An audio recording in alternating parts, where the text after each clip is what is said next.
आना सागर झील पर इस व्यापक वीडियो में हम अजमेर की ऐतिहासिक, भौगोलिक और पर्यावरणीय विरासत का विश्लेषण करेंगे। ये एक विशेषज्ञ स्तरीय ऐतिहासिक प्रतिवेदन है। हम अजमेर के हृदय आना सागर झील की गहराइयों में उतरेंगे। ये झील 12वीं शताब्दी की शौर्य गाथा का प्रतीक है, मुगल स्थापत्य कला का जीवंत उदाहरण है और आधुनिक पर्यावरणीय संघर्ष का केंद्र है। इस ऐतिहासिक उत्पत्ति को देखते हैं।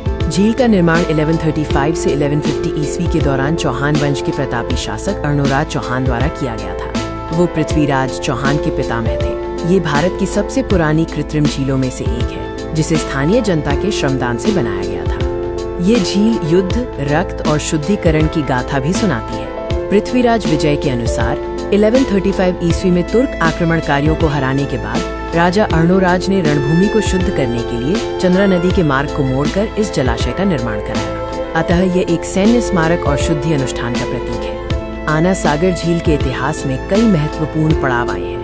12वीं शताब्दी में अर्णोराज चौहान ने इसका निर्माण किया। 17वीं सदी में मुगल सम्राटों ने दौलत बाग और बारादरी का विकास किया और हाल ही में 2021 से 2026 के बीच न्यायिक हस्तक्षेप और संरक्षण अभियान चलाए गए।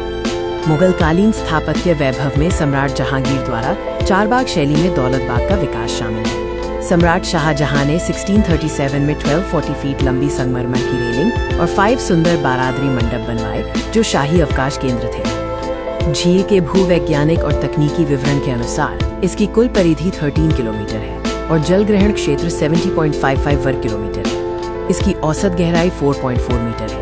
जल स्रोत में वर्षा जल, लूनी नदी और फोय सागर शामिल है। आना सागर एक सामाजिक एवं धार्मिक संगम भी है। 1883 में स्वामी दयानंद सरस्वती की अस्थियों को यहीं विसर्जित किया गया था। यह आर्य समाज मेला का केंद्र है। ख्वाजा मोइनुद्दीन चिश्ती के इबादत स्थल के निकट होने के कारण जायरीनों के बीच इसका जल अत्यंत पवित्र माना जाता है। वर्तमान में झील गंभीर रूप से प्रदूषित है। मुख्य कारण 13 प्रमुख नालों का अनुपचारित सीवेज सीधे झील में गिरना है।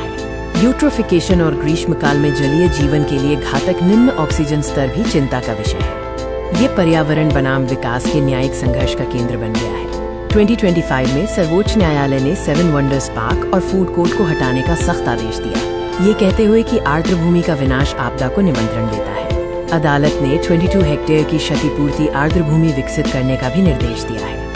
झील के पुनरुद्धार के लिए अपशिष्ट प्रबंधन, तकनीकी हस्तक्षेप और नई आर्द्र भूमि का निर्माण महत्वपूर्ण है।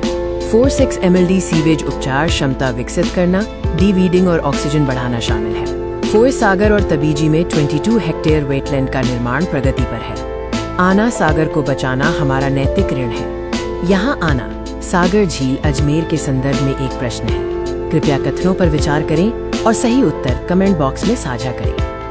धन्यवाद। अजमेर की इस ऐतिहासिक धरोहर को सहेजना हमारी सामूहिक जिम्मेदारी है। कृपया हमारे वीडियो को लाइक, शेयर और सब्सक्राइब करें और अपने सुझाव कमेंट बॉक्स में जरूर साझा करें।